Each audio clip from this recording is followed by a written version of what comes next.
Bonjour daholo indray tsika rehetra.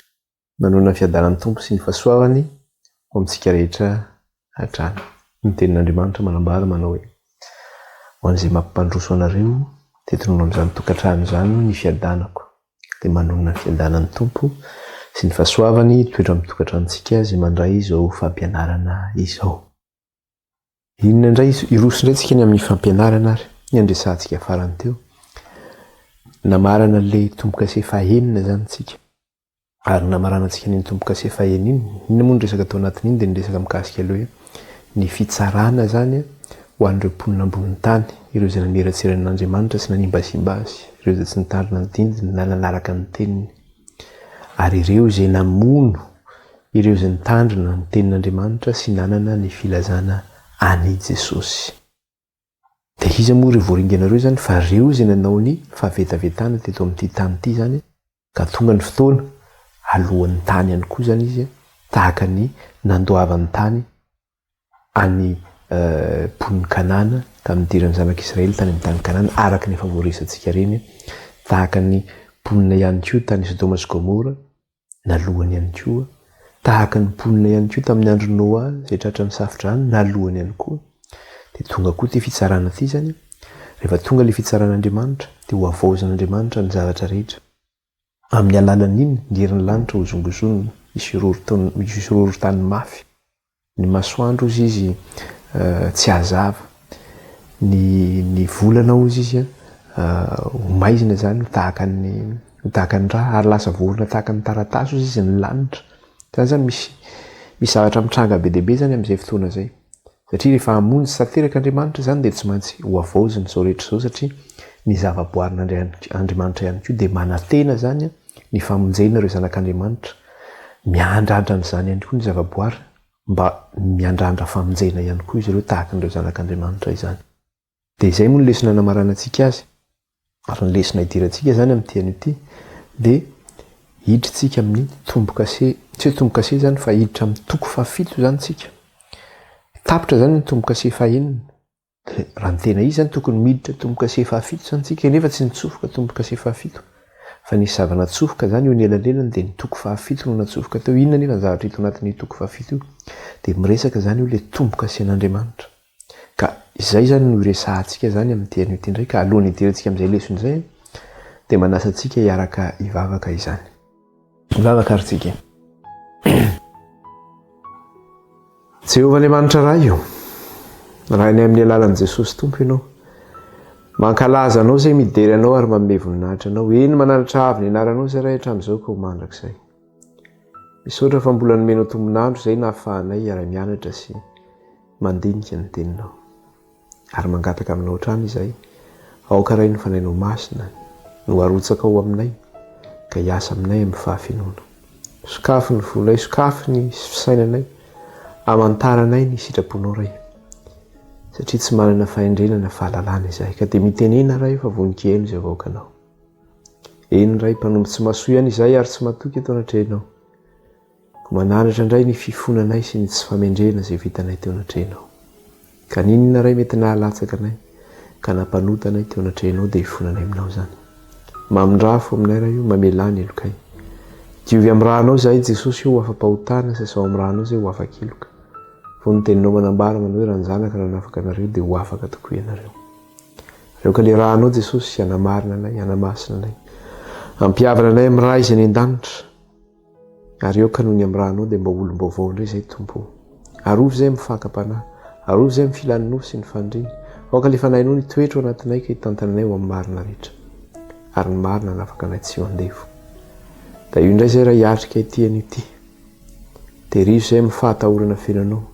Sorato am-pony iray ny lalànao ary ataovy ao an-tsainay eny. Dia eo am-pelantananao ray no metrahanay izao fianarana ny teninao izao. Ka aoka Tompo tsisy arombaka izay eo am-pelantananao. Dia mitenena ray fa vonikely reto vahoakanao. Ny anaran'i Jesosy nandratanay izao vavaka izao ray tao anatrehanao. Alleluia. Amen. Isaorantsika ny Tompo lehibe mbola afaka mifampivavaka indray tsika satria raha tsy mivavaka antsika tsy mahefa manao na inona na inona. Inona namarana antsika le toko fahenina dia izao ny zavatra soratany ato. Apokalipsy toko fahenina dia vakitsika le 940 sy ny 740.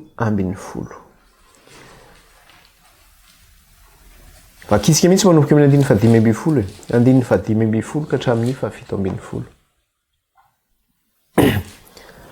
Apokalipsy toko 4 ny 540 ka hatramin'ny 740. Ny anaran'i Jesosy.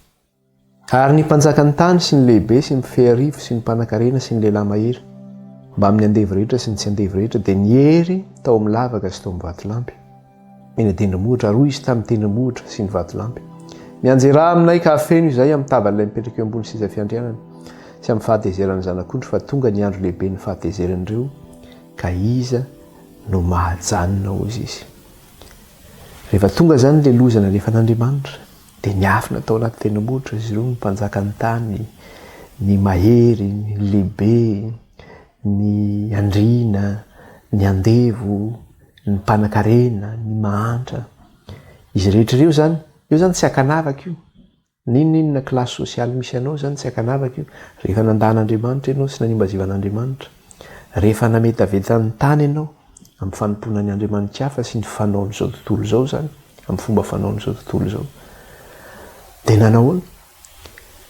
Dia tratra ny loza io avokoa zany. Ka niafina izy ireo, dia rehefa niafina tany an-tendrombohitra izy, mafy loatra le fahoriana satria teneniny any amin'ny Mateo toko 7:20 any mbola tsisy fahoriana tahaka an'izany hozy izy ary tsy hisy intsony hozy izy.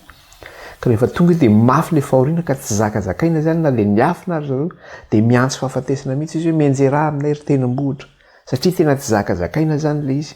Hoe mianjera aminay fa hoy izy dia 540 ary hoy izy tamin'ny tendrombohitra sy ny vatolampy: mianjera aminay ka hafeno izahay amin'ny tavalay mipetraka eo ambony seza fiandrianana sy amin'ny fahatezeran'ny zanak'ondry fa tonga ny andro lehibe ny fahatezeran'ireo ka iza no mahajanona hozy izy. Zany hoe tonga zany le fahatezeran'ny zanak'ondry sy ny fahatezeran'ilay mipetraka eo ambony seza fiandrianana, dia hoe iza no mahajanona hozy izy ny amin'ny fahatezeran'ireo. Tsy zakazakaina zany io.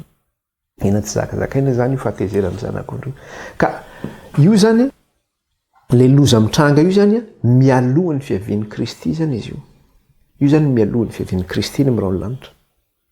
Dia araka le teneniny teo hoe tonga ny fahatezeran'ilay mipetraka eo ambony seza fiandrianana hozy izy ny fahatezeran'ny zanak'ondry ka iza no mahajanona hozy izy. Dia teo zany le fanontaniana mipetraka hoe iza ary no mahajanona amin'io zany. Efa tonga tsiny io fotoana io dia zao hoe araka le nitenenina teo hoe ny fahatezeran'ilay mipetraka eo ambony seza fiandrianana, zany hoe le fanjakan'Andriamanitra zany io tonga io zany. Mametraka an'Andriamanitra ho mpanjaka n'izao rehetra amin'izao. Io no nantenantsika kristianina rehetra hatramin'izay hoe Andriamanitra oviana no hanafahanao anay amin'izao fahoriana misy izao, manjaka ny ratsy fanahy.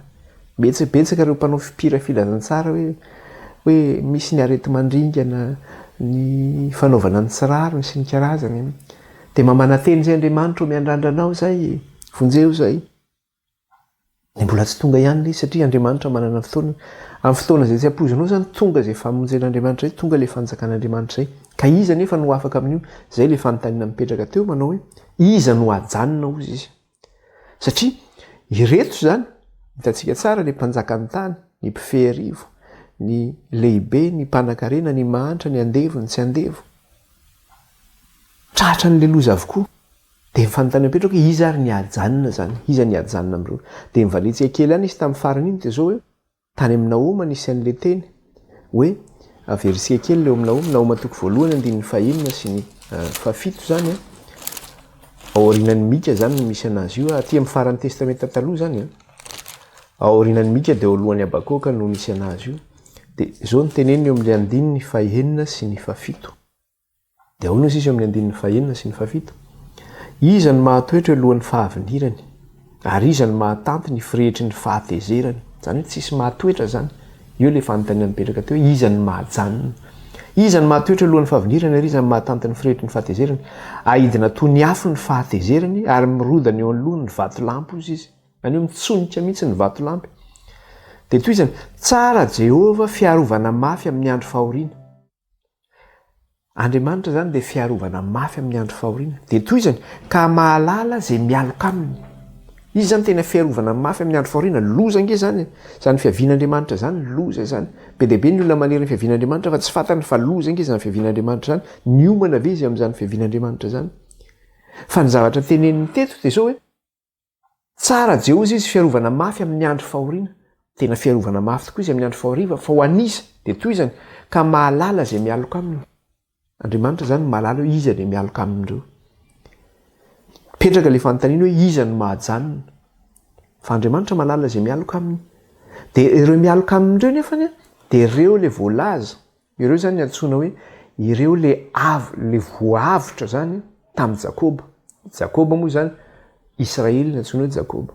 Ireo le avitra tamin'i Jakoba zany. Na antsoina ihany koa ireo le sisa amin'ny Israely zany.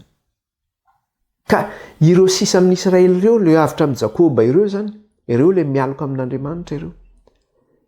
Dia iza izy ireo? Dia ato amin'ny Apokalipsy 7 no tenenana izy 9:7. Dia izao no tenenany azy. Iza ny ilazany azy ireo? Dia Apokalipsy 7:7 zany dia lazainy hoe iza izy ireo. Satria le loza zany, tonga zany le loza io, andrava, andringana. Dia izao no tenenina ato amin'ny 7:7. Aza manimba ny tany na ny ranomasina na ny hazo, mandra-panisinay tombo-kase eo amin'ny andro ny mpanompon'Andriamantsika hozy izy. Aza manimba ny tany na ny ranomasina na ny hazo, mandra-panisinay tombo-kase ny andro ny mpanompon'Andriamantsika.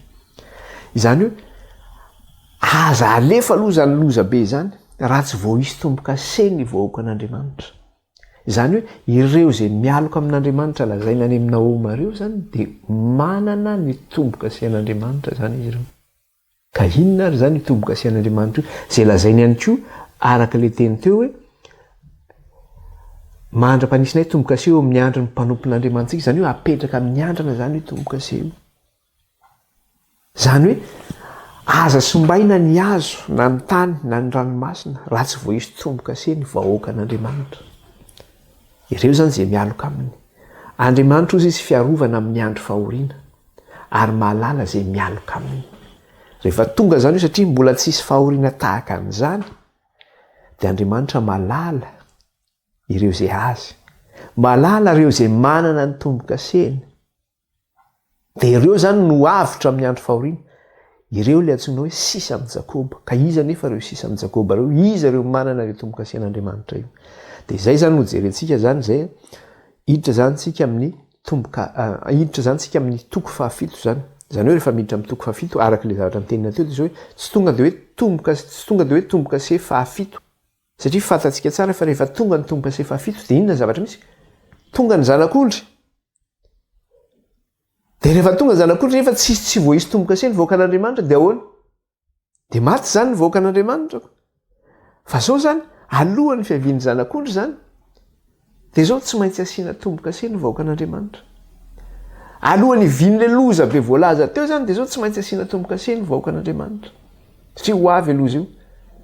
Ary ny tenenina mihitsy ara le izy teo hoe tazomy aloha le loza.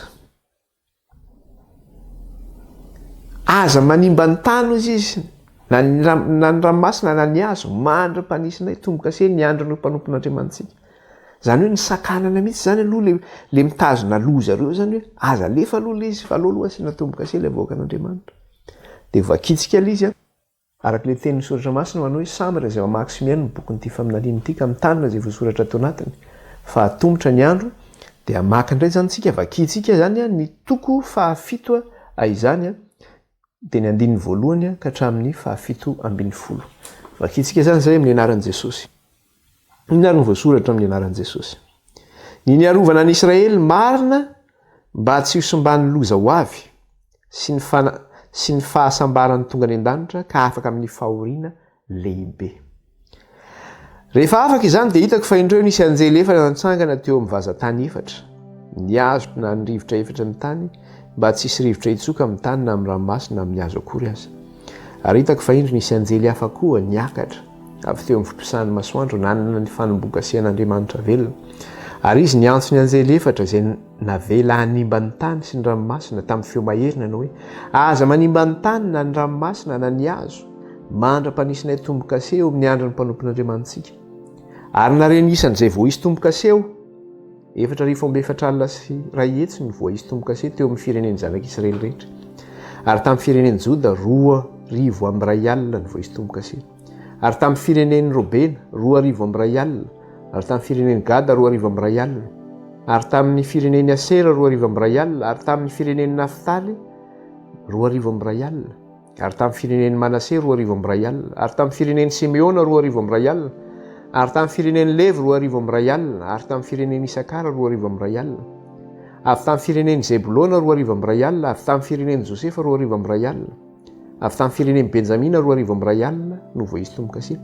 Rehefa afaka izany dia hitako fa indreo nisy olona betsaka tsy tambo isaina avy tamin'ny firenena rehetra sy ny fokom-pirenena sy ny olona sy ny samihafa fiteny nitsangana teo alohan'ny seza fiandrianana sy teo anatrehan'ny zanak'ondry. Ny akanjo fotsy lava sady ny tana sapandro fitenentanana dia niantso tamin'ny feo mahery izy nanao hoe ny famonjena ny ho an'Andriamantsika izay mipetraka eo ambony seza fiandrianana sy ny ho an'ny zanak'ondry. Ary ny anjely rehetra nitsangana manodidina ny seza fiandrianana mba amin'ny loholona sy ny zava-manana efatra. Dia nankoka teo alohan'ny seza fiandrianana izy ka nivavaka tamin'Andriamanitra ka nanao hoe Amen. Ny saotra sy ny voninahitra sy ny fahendrena sy ny fisaorana sy ny haja sy ny hery ary ny faherezana ny ho an'Andriamantsika mandrakizay. Amen. Ary ny anankiray tamin'ny loholona namalika nanao tamiko hoe iza moa ireo miakanjo fotsy lava ary avy taiza izy. Fa hoy izy tamiko tompoka ianao no mahalala. Dia hoy izy tamiko ireo no avy tamin'ny fahoriana lehibe ary ny akanjony no sasany sy nofitsiny tamin'ny rany zanak'ondry. Ary noho izany dia nitoetra teo alohan'ny seza fiandrianan'Andriamanitra izy ka manompo azy andro manalina eo amin'ny tempolona. Ary ilay mipetraka ambony seza fiandrianana dia ametraka ny tranolay andrakotra azy tsy honona na angetahita intsony ireo ary tsy haninona azy ny masoandro na izay hafananakory fa ny zanak'ondry izay voan'ny seza fiandrianana no mpiandry azy ka hitondra azy eo amin'ny loharanonaina ary ho afan'Andriamanitra ny ranomaso rehetra amin'ny masony. Izay zany no mikasika aniny vaky teny iny zany. Nahita zany tsika teo. Inona ny zavatra hitantsika teo? Zavatra hitantsika teo zany dia zao hoe rehefa afaka zany ozy izy dia hitako fa indreo nisy anjely efatra nitsangana teo amin'ny vazatany efatra. Vazatany efatra zany io le quatre points cardinaux, les quatre coins de la terre. Vazatany efatra zany manerana an'izao tontolo izao zany resahana eo. Dia ireo anjely efatra ireo izy izay mitsangana teo amin'ny vazatany efatra dia niazona ny rivotra efatra amin'ny tany. Niazona ny rivotra efatra amin'ny tany. Inona moa ny rivotra? Ady, fandravana, fandringanana, izay le rivotra. Niazona ny rivotra efatra amin'ny tany ozy izy mba tsy hisy rivotra hitsoka amin'ny tany na amin'ny ranomasina na amin'ny hazo akory aza. Zany hoe mba tsy hisy loza zany anjohan'ny tany na ny hazo na ny ranomasina, hoe tsy hisy fandringanana hazo ny ranomasina na ny tany na ny hazo. Zareo zany no mitazona an'io zany. Fa rehefa tsy tazomy intsony zany dia tonga izay fandringanana zay zany mankany amin'ny tany izay fandringanana zay. Dia andininy faharoa dia ahoana izy? Ary hitako fa endry nisy anjely hafa koa niakatra avy teo amin'ny fiposahan'ny masoandro nanana ny fanombokasen'Andriamanitra velona. Ary izy niantso ny anjely efatra izay navela hanimba ny tany sy ny ranomasina tamin'ny feo mahery nanao hoe misy anjely iray koa ozy izy. Dia ity anjely ity zany manana n'inona ozy izy? Manana ny fanombokasen'Andriamanitra velona. Eo am-pelantanany zany le fanombokasen'Andriamanitra velona. Ary niantso tamin'ny ireo anjely efatra izy izay namela hanimba ny tany sy ny ranomasina tamin'ny feo mahery ka nanao hoe aza manimba ny tany na ny ranomasina ny hazo mandra-panisina tomboka-sy eo amin'ny andro ny mpanompon'Andriamantsika. Ty anjely ity zany no niantso tamin'ireo anjely efatra hoe aza mbola tsofina aloha io rivotra io, aza mbola vela aloha io rivotra io fa aleo aloha zay aloha nisy tomboka-sy eo izy ny andro ny mpanompon'Andriamantsika. Zay nareo vao mitsokana io zany. Zay zany vao mitsokana io.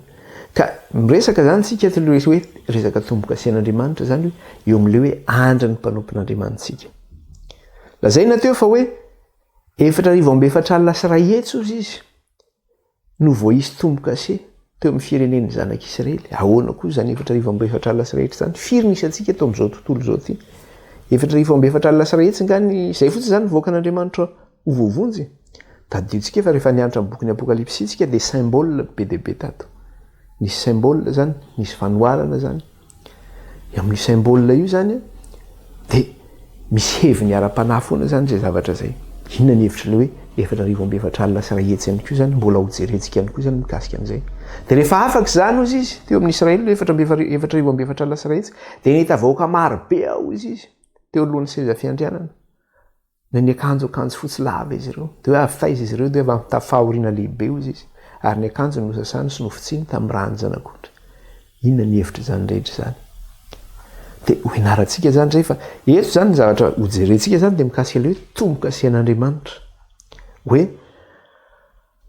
aza manimba ny hazo na ny tany na ny ranomasina mandra-panisinay tombo-kase ny andro ny mpanompon'Andriamanitsika hozy izy. De iresaka zany tsika mikasika an'izay. Resaka tsika teo de iza ary ireo vo izy tombo-kase. Ireo vo izy tombo-kase de ny zanak'Israely araka le tenenina teo. Zanak'Israely no vo izy tombo-kase. Eo amin'ny zanak'Israely nefa de zao hoe tenenin'ny tenin'Andriamanitra hoe le sisa eo amin'ny Israely hozy izy. De jerentsika kely aty amin'ny Zefania aty aloha. Zefania indray tsika eo akaikin'le Naomi ihany misy an'le Zefania fa tsy lavitra. Aty arina zany. Zefania 3 de ny 12 sy ny 13. Inona ny zavatra resahana eto? Zefania 3 de ny 12 sy ny 13. De zao ny tenenin'Andriamanitra. Ny anaran'i Jesosy.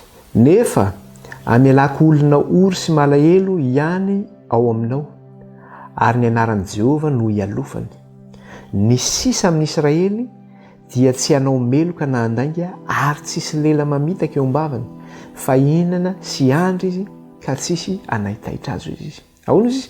Amelako olona ory sy malahelo ihany ao aminao, ary ny anaran'i Jehova no ialofany.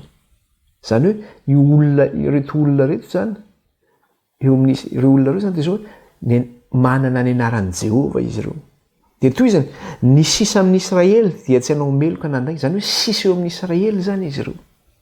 Raha miteny zany ianao de hoe ny zanak'Israely ve ho voavonjy daholo? Tsy ho voavonjy daholo ny zanak'Israely rehetra, fa ny sisa eo amin'ny Israely no ho vonjena zany. De iza nefa reo sisa reo? Efa nianarantsika nge reo. De aty amin'ny Apokalipsy zao ny tenenan'le sisa. Aty amin'ny Apokalipsy toko fa 17.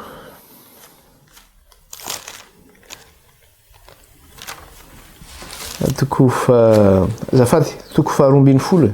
Apokalipsy toko fa 12 ny andininy fa 17 de hoe iza re sisa reo zany. Hoe le sisa eo amin'ny Israely zany. De andininy fa 17. De ahoana izy izy? De tezitra tamin'ilay vehivavy ny dragona, fantatsika tsara fa le dragona Satana. Fantatsika fa le vehivavy ny fiangonana. De tezitra tamin'ilay vehivavy ny dragona ka lasa nandeha hiady tamin'ny zanany sisa, izay mitandrina ny didin'Andriamanitra sy mitana ny filazanan'i Jesosy. Le zanaka sisa zany de zao hoe ireo izay mitandrina ny didin'Andriamanitra sy manana ny filazanan'i Jesosy. De tadidio tsara hoe iza reo izay novonoina teo ambanin'ny alitara teo amin'ny tombo-kase 5. De ireo izay niazona ny tenin'Andriamanitra sy nanana ny filazana azy ozy izy. Ireo le maty zany. Ka eto zany le sisa zay tenenina zany de zao hoe ireo izay mitandrina ny didin'Andriamanitra sy manana ny filazanan'i Jesosy. Ireo zany le avitra ao amin'ny Jakoba. Ireo zany le sisa amin'ny Israely. De ny fanontaniana mipetraka ihany koa de zao hoe le Israely ara-nofo ve io? Sa hoe satria raha Israely ara-nofo de tsika zany tsisy voavonjina ndraiky. Satria za zao malagasy, tsika meno malagasy, aoko mety misy frantsay koa malala ny fahamarinana. De ahoana zany very daholo zany reny satria tsika avy amin'ny firenena jentilisa nisy atsika. Sa hoe ara-panahy ny hevitra izy io zany. De toy izany ihany le izy. Fa miresaka mantsika eto hoe rehefa ho avy zany, ho avy le fiavian'i Kristy. De inona ny teneniny? Ahoana izy? Ny tenin'Andriamanitra de zao hoe fiarovana mafy amin'ny andro mahoro izy Andriamanitra, ary mahalala zay mialoka aminy izy. De iza ireo mialoka amindreo? Ireo nefa le Israely le sisa zany reo, le tenenina teo. De teneniny tsara le izy rehefa ho avy Kristy de Kristy no mpanjakan'izy ireo izy izy. Aty amin'ny Jeremia 3:20 ndray tsika mahita an'izay. Jeremia 3:20 andininy 7 hatramin'ny 9. Jeremia 4:20. Dia ny andininy 9 ka hatramin'ny 9. Any eo amin'ny fiavian'ny Kristy zany dia ahoana izy ary izao anangona ny ondriko sisa, miresaka mantsika le hoe sisa amin'ny Israely dia teneny tsara, ary izao anangona ny ondriko sisa, zay le teneniko hoe tsy hoe ny Israely rehetra no voavondry fa le sisa ozy izy dia averiko, ary izao anangona ny ondriko sisa avy any amin'ny tany jentilisa izay nandroako azy, ka hopidiko any amin'ny saha ny andrasana azy dia hitombo sy hamaro izy, ary anendrim-piandro azy aho, anendrim-piandro azy aho izy, Andriamanitra no miteny zany, ka dia hiandry azy ireo ka tsy hatahotra na hivadi-po intsony izy, sady tsy hisy tsy ho voavory hoy Jehova. Indro avy ny andro Jehova zay ananganako rantsana marina ho an'i Davida, ka anjaka izy sady hoendry ary hanao fitsarana sy fahamarinana amin'ny tany. Amin'ny androny no amonjenan'ny Joda sy andrian'ny Israely fahizay, ary izao no anarany izay anonona azy Jehova fahamarinantsika hozy izy. Inge le zavatra tenena tao amin'izay fanito hoe hitondra ny anaran'Andriamanitra hozy izy ireo. Ary rehefa ho avy Kristy, hozy Andriamanitra teo amin'ny Naoma manambara manao hoe Andriamanitra dia fiarovana mafy amin'ny andro mahoro izy izy, ary mahalala zay mialoka aminy izy ireo mialoka amin'ireo le sisa reo. Ary le sisa reo dia zao rehefa ho avy Kristy dia tena fialofana ho an'le sisa tokoa Kristy, satria Kristy no anjaka amin'izy ireo. Ary maninona hitondra ny anaran'Andriamanitra izy ireo, hitondra ny anaran'Andriamanitra araka le tenena tary amin'ny Naoma hoe mitondra ny anaran'Andriamanitra ireo izy mialoko amin'ny anaran'Andriamanitra ireo. Dia tadidio tokoa fa rehefa nifidiny Israely Andriamanitra teto tany dia nitondra ny anaran'Andriamanitra io ihany koa ny Israely. Jereo tsara zao le hoe mitondra ny anaran'Andriamanitra mantsy. Vakitsika ty amin'ny Exodosy 9:10 ange. Jereo tsara eo amin'le andininy 5. Exodosy 9:10 dia vakitsika ny andininy 5. Dia zao no teneny eo. Rehefa nanao fanekena tamin'ny Israely Andriamanitra, noentin'Andriamanitra teo amin'ny tendrombohitra Sinay zanak'Israely, dia hanao fanekena amin'ny Israely amin'izay Andriamanitra. Dia eo mantsy le resantsika le hoe mitondra ny anaran'Andriamanitra. Dia zao no teneny eo amin'ny andininy 5. Koa ankehitriny raha hihain'ny feko tokoa ianareo ka hitandrina ny fanekeko, dia rakotra sy ho ahy mihoatra noho ny firenena rehetra anareo fa ahy ny tany rehetra. Raha mihain'ny feko tokoa ianareo ka mitandrina ny fanekeko, dia ho rakotra sy ho ahy mihoatra noho ny firenena rehetra ianareo. Zany hoe ho ahy ianareo, rakotra sy ho ahy mihoatra noho ny firenena rehetra ianareo fa ahy ny tany rehetra. Zany hoe ho an'Andriamanitra zany tsika, ho rakotra sy ho ahy ianareo mihoatra noho ny firenena rehetra. Dia mbola miteny ary izy manao hoe izany ho Andriamanitra reo izy ary manao ianareo oloko izy. Mbola tohizana izay teny izay manaraka aty ariana aty. Izany ho Andriamanitra reo ianareo oloko, ho rakotra sy ho ahy mihoatra noho ny firenena rehetra ianareo. Zay nge le hoe mitondra ny anaran'Andriamanitra tsika, hoe an'Andriamanitra zany isika.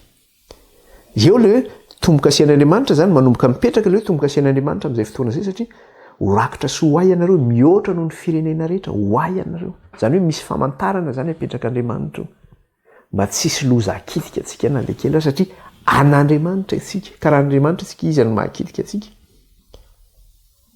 Dia tohizantsika le vaky teny dia mipetraka amin'izay le fanontaniana manao hoe le Israely resahana eto raha ve mbola le Israely ara-nofo, le tenenina io foana hoe avy amin'ny taranaka Jakoba zany, sa hoe iza ty Israely ty? Raha tany amin'ny testamenta taloha no resahana, na tamin'ny mba mbola fahavelon'i Jesosy ny resahana, dia mbola azo lazaina tokoa hoe Israely ara-nofo zany. Fa taorian'ny nahafatesan'i Kristy dia zao ny Israely ny antsoina hoe Israely, satria ny Israely dia taranaky Abrahama, Saka ary Jakoba. Fa rehefa aty arinan'i Kristy zany dia zao hoe izay rehetra nandray azy ozy izy dia nomeny hery ho tonga zanak'Andriamanitra.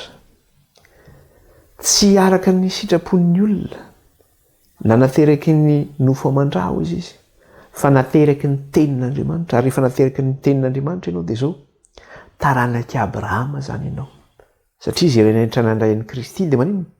Taranaky Abrahama. Tsy misy tsony na jiosy na grika na andevy na tsy andevy fa iray ihany eo amin'i Kristy Jesosy, zany hoe Israely ara-panahy zany ianao. Dia io le tenenina le hoe tezitra tamin'ilay vehivavy nidragona izy ka andeha niady tamin'ny zanany sisa. Le zanany sisa ange tsy hoe le hoe Israely ara-nofo sisa ny resahana io, fa ireo zany zay mitandrina ny didin'Andriamanitra sy manana ny filazanan'i Jesosy.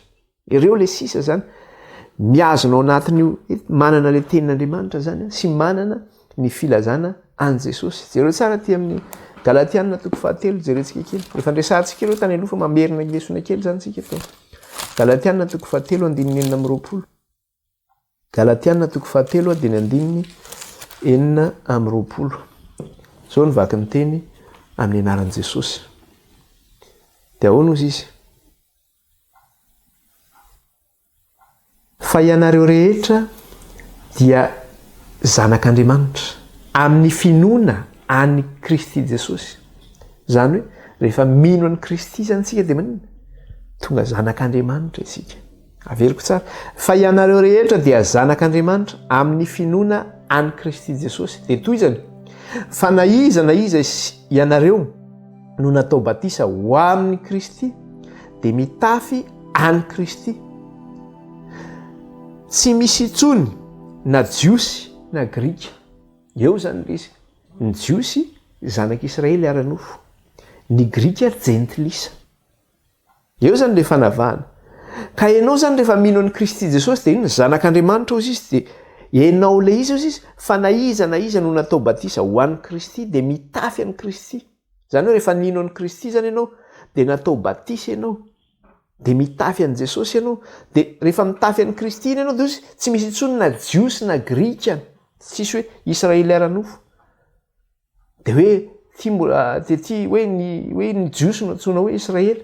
Dia hoe ny grika mbola lazaina hoe jentilisa. Tsy misy intsony zay fanavahana zay hoe ny jiosy no Israely. Na hoe ny grika tsy izy. Tsy misy intsony na jiosy na grika, na andevy na tsy andevy, na lahy na vavy, fa iray ihany ianareo rehetra ao amin'i Kristy Jesosy. Fa raha an'i Kristy ianareo dia taranaky Abrahama sy mpandova araka ny teny fikasana. Raha an'i Kristy ianareo dia taranaky Abrahama sy mpandova araka ny teny fikasana. Ino ny teny fikasana io? Dia io le tenenina tany amin'ny Hébreu fa niresantsika teto. Io hoe ireny rehetra ireny na dia nino aza, le mpaminany tany aloha rehetra ireny, le mpanompon'Andriamanitra zay fidèle tamin'Andriamanitra na natoky tamin'Andriamanitra ireny, dia tsy mbola nisy nahazo izy ny fanekena. Teneny tsara, ino ny fanekena io? Fanekenana amin'ny fiainana mandrakizay io. Zay mahatonga azy miteny eto manao hoe fa raha an'i Kristy ianareo dia taranaky Abrahama sy mpandova araka ny teny fikasana ozy izy. Mpandova le lanitra vaovao sy tany vaovao ianao. Ka ireo izay efa maty tany aloha rehetra ireo dia miandro ny fahatongavantsika zany izy ireo, mba miaraka azontsika andova an'io fanekena izay nomen'Andriamanitra antsika io dia le fiainana mandrakizay. Zay mahatonga ny resahana tany amin'ny tomboka sy efadiny hoe mbola nasiana niala sasatra izy ireny aloha manam-pahafenina isan'ny mpanompo namany izay vonoana tahaka azy ireny ihany koa. Miala sasatra izy ireny aloha zany. Tsika zany mbola eto aloha zany so fa zao fotsiny zavatra tadio zany hoe rehefa nandray an'i Kristy ianao, nino an'i Kristy ianao dia tonga zanak'Andriamanitra. Dia rehefa nino an'i Kristy ianao no natao batisa dia mitafy an'i Kristy. Ka tsy misy intsony jiosy na grika na andevy na tsy andevy fa iray ihany amin'i Kristy Jesosy. Ary raha an'i Kristy Jesosy dia taranaky Abrahama mpandova araka ny teny fikasana ozy. Taranaky Abrahama zany tsika. Ka raha taranaky Abrahama zany tsika, zanak'Israely tsika zany. Zanak'Israely ara-panahy zany tsika. Zanak'Israely ara-panahy zany tsika. Dia ato raha mbola tenenina aty amin'ny, satria ny antsoina hoe Israely mantsy eo amin'ny Israely ara-nofo. Raha vao antsoina hoe Israely ihany ianao dia vita famorana zany ianao zay. Fa rehefa ao amin'i Kristy Jesosy ianao, ny famorana dia iny? Ny finoana ny famorana izay mitondra antsika ho amin'ny batisa. Zay ny famorana. Ny fotsika no forana ozy izy, fa tsy ny nofontsika intsony zany. mbola ianarako antsika koa zany mikasika ny zavatra zay ka eo zany le izy hoe rehefa mandray ny Kristy Jesosy ianao dia tsy misy tsony koa zany famorana zany satria iny ny mahajiosy ny jiosy zany fa hoe iray ihany ianao amin'ny Kristy Jesosy ary rehefa mandray ny Kristy ianao dia atsoina hoe Israelin'Andriamanitra no iatsonanao zany. Galatiana 5:5 sy 9 izy no miteny an'izay kaiky ihany. Galatiana 5:5 sy 9 dia ao nosy izy eto. Fa samy tsy mahasoa na ny famorana na ny tsy famorana fa ny olom-baovao zay zany ny atao hoe mahasoa olom-baovao. Inona moa ny hoe fahatongavana olom-baovao rehefa natao batisa ao amin'ny Kristy ianao dia hoe efa lasa ny zavatra rehetra iny efa tonga vaovao ankehitriny satria lasa olom-baovao zany ianao. Efa mitafy any Kristy ianao. Ka zay ny tenena fa samy tsy mahasoa izy na ny famorana na ny tsy famorana fa ny olom-baovao zay zany ny zava-dehibe. Ny olom-baovao ny zava-dehibe dia toy izany ary zay rehetra mandeha araka ny fitsipika ity dia ho aminy anie ny fiadanana sy famindram-po ary ho amin'ny Israelin'Andriamanitra hozy izy.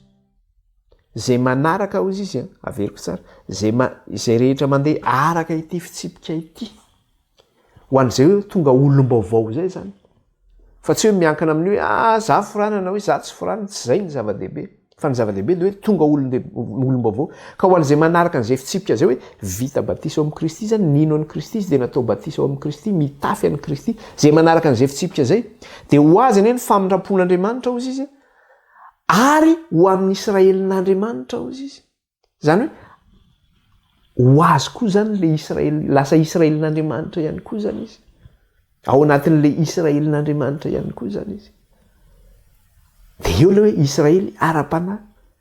Dia farany ato amin'ny Petera voalohany 2 jerentsika kely mikasika ny zavatra zay zany. Petera voalohany ao alohan'ny Apokalipsy ihany misy anazy.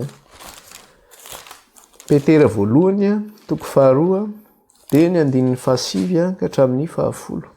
Petera voalohany 2 ny 9 ka hatramin'ny 10. Dia vakitsika amin'ny anaran'i Jesosy. Fa ianareo kosa dia taranaka voafidy, fanjakam-pisorona, firenena masina, olona nalain'Andriamanitra ho an'ny tenany mba ilazanareo ny hatsaran'ilay niantso anareo niala tamin'ny maizina ho amin'ny fahazavany mahagaga. Dia ianareo izay tsy firenena akory fa iny fa ankehitriny efa olon'Andriamanitra izay tsy namindrana fo fa ankehitriny efa olon'Andriamanitra izay tsy namindrana fo fa ankehitriny efa namindrana fo izy. Mazava be zany teny zany. Fa ianareo kosa izy dia taranaka voafidy nofidian'Andriamanitra zany tsika. Ho antsika izay nandray ny tenin'Andriamanitra. Ho antsika izay nandray ny Jesosy ho tombo sy mpamonjy ny fiainantsika. Nino isika? Rehefa nino isika no natao batisa zany. Nandray ny Kristy Jesosy dia averina izy. Fa ianareo kosa dia taranaka voafidy, fanjakam-pisorona, firenena masina. Eo le hoe firenena masina, eo le hoe natokan'Andriamanitra ho rakitra sy ho ahy ozy izy mihoatra noho ny firenena rehetra. Le lazainy ary amin'ny Eksodosy io. Dia toy izany, olona nalain'Andriamanitra ho an'ny tenany mba ilazanareo ny hatsaran'ilay niantso anareo niala tamin'ny maizina ho amin'ny fahazavany mahagaga. Dia toy izany, dia ianareo izay tsy firenena akory fa iny, tsy firenen'ny Israely antsika fa iny. Nga tsika vahoaka nga zanak'Israely tsika taloha. Isan'ny jentilisa antsika. Fa zao ozy izy, ianareo izay tsy firenena akory fa iny fa ankehitriny efa olon'Andriamanitra. Dia toy izany, izay tsy namindrana fo fa ankehitriny efa namindrana fo. Tsy firenen'Andriamanitra tsika taloha. Lasa firenen'Andriamanitra tsika, lasa olon'Andriamanitra tsika. Izay tsy namindrana fo, lasa namindrana fo tsika. Izany hoe ireto vahoaka zany, le sisa asiana tomboka sy ireto zany. Dia ireo zany le sisa, le nofidian'Andriamanitra reo. Nalainy ho an'ny tenany reo anambara le fahatsarany sy ny fahagagana sy ny fahalebiazany. Ireo izay tsy namindrana fo, ireo izay tsy natsoa hoe tsy firenena, tsy natsoina ho firenena akory fa iny. Lasa nefa lasa firenen'Andriamanitra, zanak'Israely. Olon'Andriamanitra, tsy namindrana fo nefa namindran'Andriamanitra fo. Ireo le antsoina hoe le sisa amin'ny Israely, ireo le zanak'Israely tenenina eto zany le sisa. Ireo le asiana tomboka se zany. Ka raha mbola misy miteny any manao rehefa tsy anisan'ny Israely ara-nofo dia tsy voavonjy dia resaka ara-panahy no resahana eto fa tsy resaka ara-nofo zany mikasika le hoe asiana tombo-kase eto zany dia mipetraka le fanontaniana teo araka le fanontaniana hoe iza ary no ajanona ozy izy iza no ajanona teo izy izy dia verenantsika le fiverenantsika le andininy voalohany ka hatramin'ny fahatelo verenantsika kely izy teo apokalipsy toko voalohany toko fahafito azafady andininy voalohany ka hatramin'ny fahatelo verenantsika kely le izy teo apokalipsy toko fahafito andininy voalohany ka hatramin'ny fahatelo rehefa afaka izany dia hitako fa indreo nisy anjely efatra nitsangana teo mivazatany efatra niazona nivotra rivotra efatra amin'ny tany mba tsy sisy rivotra itsoka amin'ny tany na amin'ny ranomasina amin'ny hazo akory azy ary hitako fa indro nisy anjely hafa koa niakatra avy teo amin'ny mpisan'ny masoandro nanana ny fanombokasen'Andriamanitra velona ary izy niantso ny anjely efatra izay navela hanimba ny tany sy ny ranomasina tamin'ny feo mahery nanao hoe aza manimba ny tany na ny ranomasina ny hazo mandra-panisiny tombo-kase eo amin'ny andro ny mpanompon'Andriamanitsika zay zany no nambarany teo tonga zany reto anjely miazona ny rivotra efatra amin'ny tany hitondra fandravana hitondra fanjinganana tonga le anjelyn'Andriamanitra vany manao hoe le manana ny fanombokasen'Andriamanitra hoe aza manimba ny hazo na ny tany na ny ranomasina mandra-panisinay tombo-kase ny andron'ireo mpanompon'Andriamanitsika ozy izy le loza hitantsika tao amin'ny toko fahinana zany dia zao noazonina le loza nasena noazonina le loza hoe aza tsofina aloha iloza io irivotra io satria raha ho tsofinao io dia ina zavatra mitranga mifaty koa le mpanompon'Andriamanitra zany satria manao tsy manana le tombo-kasen'Andriamanitra dia eto zany ny zavatra misy dia zao hoe nasena noazonina zany aloha nasena noazon'ireo anjely efatra ireo zany le rivotra aloha mba tsy tsofina izy ireo raha tsy voahisy tombo-kase ny vahoakan'Andriamanitra satria ho faty daholo zany ny vahoakan'Andriamanitra raha tsy manana tombo-kase io zavatra io nge fahitantsika tany amin'ny tantaran'ny zanak'Israely rehefa nivoaka avy teo amin'ny tany Egipta ny zanak'Israely rehefa hamono lamatoan'ny Egiptianina zany Andriamanitra tamin'ny loza fahafolo farany izay nalefa teo amin'ny Egiptianina dia notenenin'Andriamanitra ny zanak'Israely hoe asiora izy eo amin'ny tolanan'ny varavarana sy eo amin'ny tsatoka eo amin'ny varavarana ozy izy ho famantarana zany hoe io zany le tombo-kase ho famantarana zany karaha mandalo le anjely andringana zany dia zay manana n'iny famantarana iny zany le raha amin'ny varavarana zany amin'ny tolanan'ny varavarana sy amin'ny tsatoka zany dia zao tsy ho faty zany ny lamatoan'ny zanak'Israely fa ho an'izay tsy manana n'iny famantarana iny kosa dia ho faty avokoa zany izy ireo dia izay mihitsy le zavatra hitantsika eto zany amin'ity hoe rivotra efatra zay nasina nitazomin'le anjely satria raha vao tsisy an'io famantarana io zany ny zanak'Israely satria izay zany le tombo-kase izay apetraka famantarana zany hoe an'Andriamanitra zany reto dia raha ohatra zany ka tsy misy an'io famantarana io amin'le vahoakan'Andriamanitra dia tonga ny loza dia maty daholo koa na ny vahoakan'Andriamanitra fa raha misy an'io famantarana io amin'ny vahoakan'Andriamanitra zany dia ho velona ny vahoakan'Andriamanitra jerentsika ty amin'ny Exodosy toko 12 izy no miteny an'izay mikasika eo amin'ny zanak'Israely andininy 7:20 Exodosy toko 12 dia ny andininy 7:20 Exodosy toko 12 ny andininy 7:20 dia zao ny vaky ny teny amin'ny anaran'i Jesosy fa Jehova andeha hamelony Egiptianina ary raha mahita ny raha eo amin'ny tatao-baravarana sy ny tolanana roa Jehova dia andalo ny varavarana ka tsy avela ny hiditra ao an-tranonareo hamely anareo ny mpandringana ozy izy eo zany le izy ahoana tsara izy fa Jehova andeha hamelony Egiptianina ary raha mahita ny raha eo amin'ny tatao-baravarana sy ny tolanana roa Jehova dia andalo ny varavarana ka tsy avela ny hiditra ao an-tranonareo hamely anareo ny mpandringana ozy izy eo zany zany hoe zava-dehibe zany io famantarana io zava-dehibe zany io tombo-kase io fa raha tsy manana ny tombo-kase io zany ianao famantarana io dia maty ianao tsika milaza hoe zanak'Andriamanitra fa raha tsy manana an'io zany ianao ny Israely koa nge zanak'Andriamanitra fa raha anao beloha izay zara angatsy ianao an'io fa maty izy vita ka raha tsika zany milaza antsika hoe zanak'Andriamanitra tsy manana ny tombo-kaseo izozo maty vitany amintsika zany. Inona ny tanjona nefa nametrahana an'io teo amin'ny zanak'Israely amin'le hoe nasiana an'le raha teo amin'ny tolalana sy eo amin'ny tataom-baravarana. Inona ny antony anaovan'iny? Satria mba ahafahan'Andriamanitra manome azy le tanina mpanantenana, le tany Kanana zany. Eto koa nefa ny tanjon'Andriamanitra mba handovahantsika zany le fiainana mandrakizay, le Kananany lanitra. Ka raha tsy manana ny famantarana io ihany koa zany ianao dia tsy hiditra any amin'ilay Kananany lanitra koa zany ianao rehefa tsy manana io famantarana io zany. Tsy manana an'io tombo-kasehan'Andriamanitra io. Ka hijery zany tsika hoe inona zany io tombo-kase an'Andriamanitra io izany. Dia ny zavatra hitantsika rehefa tonga ny loza teo amin'ny Egyptianina ary, satria ny zanak'Israely zany nanana ilay fiarovan'Andriamanitra, nanana ilay famantarana, nanana ilay tombo-kase, dia tsy maty ny lehilahy teo amin'ny zanak'Israely. Fa ny lehilahy matoa ny Egyptianina rehetra dia maty tratran'ilay loza, satria tonga ilay anjely zany mandringana tamin'iny alina iny, dia maty ny lahy matoa ny Egyptianina rehetra.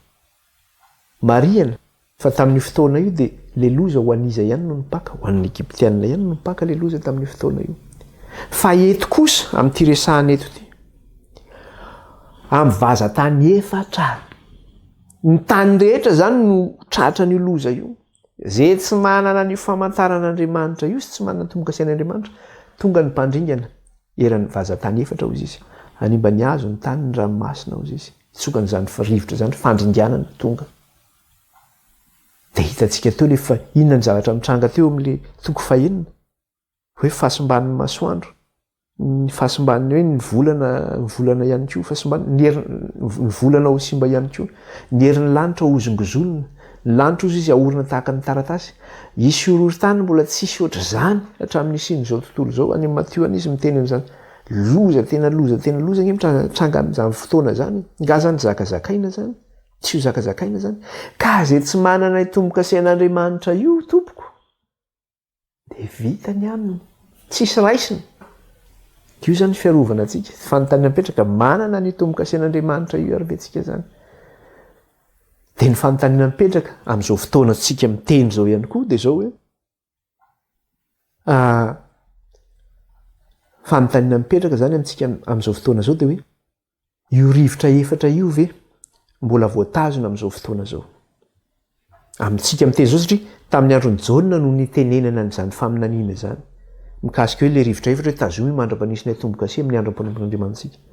Le fanontaniana mipetraka hoe le rivotra efatra ve hoe mbola voatazona amin'izao fotoana zao, inona ny zavatra hitantsika amin'izao vanim-potoana iainantsika zao par rapport amin'ny zavatra tany aloha zany, dia efa potika ny planetantsika zany.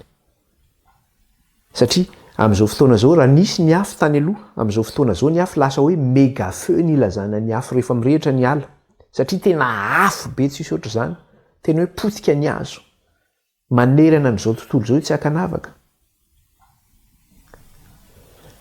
Naiza misy anao zany dia misy io afo io, na misy mandrehitra io na mirehitra ho azy io, misy zany zay zavatra zay.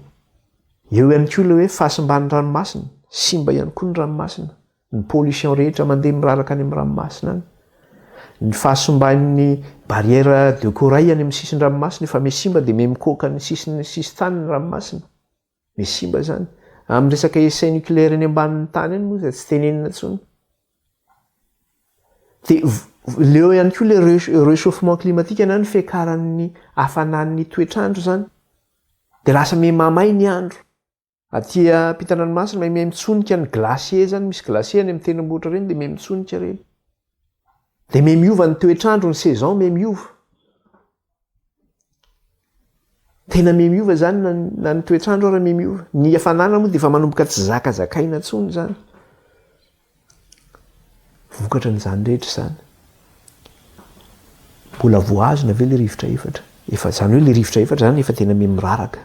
Efa mahay miraraka zany izy amintsika miresaka zao zany. Ka raha ohatra miraraka ary le rivotra efatra dia inona ny dikan'izay? Zany hoe Andriamanitra zany efa manisy tombo-kasehany koa ny vahoakany zany Andriamanitra. Mba hiarovana azy amin'ireo loza ireo. Satria raha efa mirotsaka le loza, raha tsisy tombo-kase ny vahoakan'Andriamanitra dia ho faty ihany koa zany. Ka matombo lotsaka le loza zany dia Andriamanitra koa zany efa manisy iny, efa manisy ny tombo-kase amin'ny vahoakany zany Andriamanitra ihany koa amin'izao fotoana zao zany. Zay zany ny zavatra misy ihany koa zany. Dia efa manomboka zany ny maninona? Efa nanomboka zany ny fanomboka-se ny vahoakan'Andriamanitra. Mbola tombona antsika ny maheno zao fampianarana zao fa mbola tsy tara antsika. Matosika avelan'Andriamanitra miheno zao fampianarana zao dia mbola tiany koa tsika zany ho asiana tombo-kase mba tsy ho tratran'izany loza izany. Tsy sitrak'Andriamanitra ny afatesany ratsy fanahy fa ny avelona azy no sitrany. Ka zay le fitiavan'Andriamanitra lehibe zany zay. Aleo ajanontsika eo ny lesona amin'ity an'io. Toizantsika indray izy amin'ny manaraka indray ary. Sorantsika naharitra ny fianarana ny tenin'ny Tompo. Ivavakantsika ary. Tompo Ray masina sy tsara indrindra, nisotranao zay.